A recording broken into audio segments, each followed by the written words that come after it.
করলে পাস মার্কটা পাওয়া যায়, কিন্তু সেই পাস মার্ক থেকে পার্সেন্টেজ যদি তুলতে হয় 50%, আমরা কত পার্সেন্টেজে এগিয়ে আছি? আমরা 68% এগিয়ে আছি। নানুর বিধানসভা 68%, মানে ব্যাপক ব্যাপার। এক্ষেত্রে কিন্তু 68% এই থেকে দ্বারাই কিন্তু সম্ভব একটা বিধানসভায় 82,000-এরও বেশি ভোটে জেতা।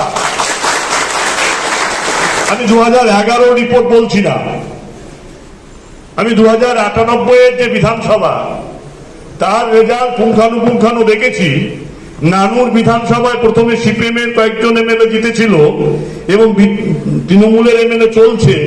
কোন সময় আমরা 82,000 তো দূরস্থ, আমরা কখনোই 30,000-এর বেশি যেতে পারি নাই।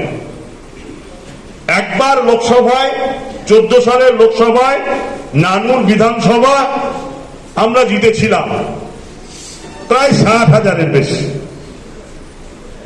কেন? সেদিন কিন্তু নির্বাচনের সেনাপতি ছিলেন এই কাজল শেখ, যে কাজল শেখকে চিনতে ভুল করেছিলেন মমতা ব্যানার্জি। তিনি চিনলেন 2023-এ জানুয়ারি মাসে বীরভূম জেলার কোর কমিটি করে তাকে স্বীকৃতি দিলেন। তিনি মানুষের পাশে ছিলেন, মানুষের কাছে। 2014 সালে এই নানুর বিধানসভায় 60,000-এর বেশি ভোটে আমরা জিতেছিলাম।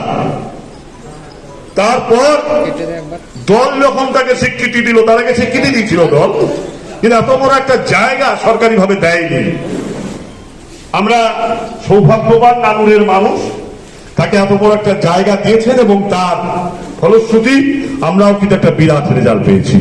তাই আমি এবার আমার বক্তব্যে আজকে লোকসভা ভোটের পর্যালোচনা শুরু হলো, আপনাকে সরিয়ে দেওয়া হলো কেন?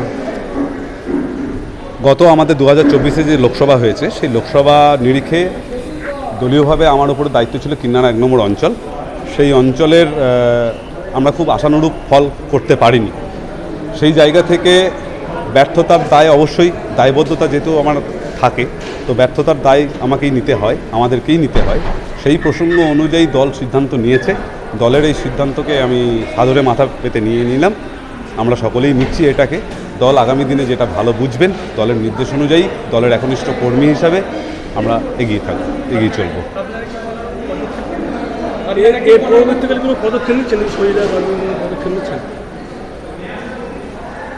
তৃণমূল কংগ্রেসের আমরা একনিষ্ঠ সৈনিক, দলের নির্দেশে আমাদের পাথেয়। সেই জায়গা থেকে দলীয় নির্দেশ যেটাই থাকবে সেটাই আমাদের কর্মকাণ্ড। ইন্দ্রজিৎ দাস, কিন্নার 1 নম্বর অঞ্চল। আপনাদের অঞ্চল সমিতি সরিয়ে দেওয়া হলো, কীভাবে দেখছেন? তার বিশেষ কারণ হলো যে আমাদের 16টা বুথের মধ্যে আমাদের 3টে বুথে লোকসভা ভোটে লিড করেছে। হ্যাঁ, বাকি ভোটগুলো সব জিততে পারে না, আনলিড। হ্যাঁ, তার জন্য একটা ইফেক্ট পড়েছে। আমাদের সভাধিপতি কাজল সাহেব ওনাকে একটু সাইডে রেখে দেন, এবং এখন আমরা আমাদের দাবি যাতে উপযুক্ত প্রধান লিড করা পার্ট থেকে যেন উপযুক্ত প্রধান তোলা হয়, তার জন্য আমাদের আবেদন। এখন যে প্রধান সে উপযুক্ত নয়? উপযুক্ত বটে, কিন্তু লিড না হলে এখন উপযুক্ত নয়, লিড হলে উপযুক্ত। প্রধানের পার্টেও হেরে আছে, সভাপতির পার্টেও হেরে আছে, পঞ্চায়েত সভাপতি পার্টেও হেরে আছে, উপপ্রধানের পার্টেও হেরে আছে। ওই 3টে পার্ট ছাড়া টোটাল 16টার মধ্যে মোটামুটি 13টা বুথে হেরে আছে।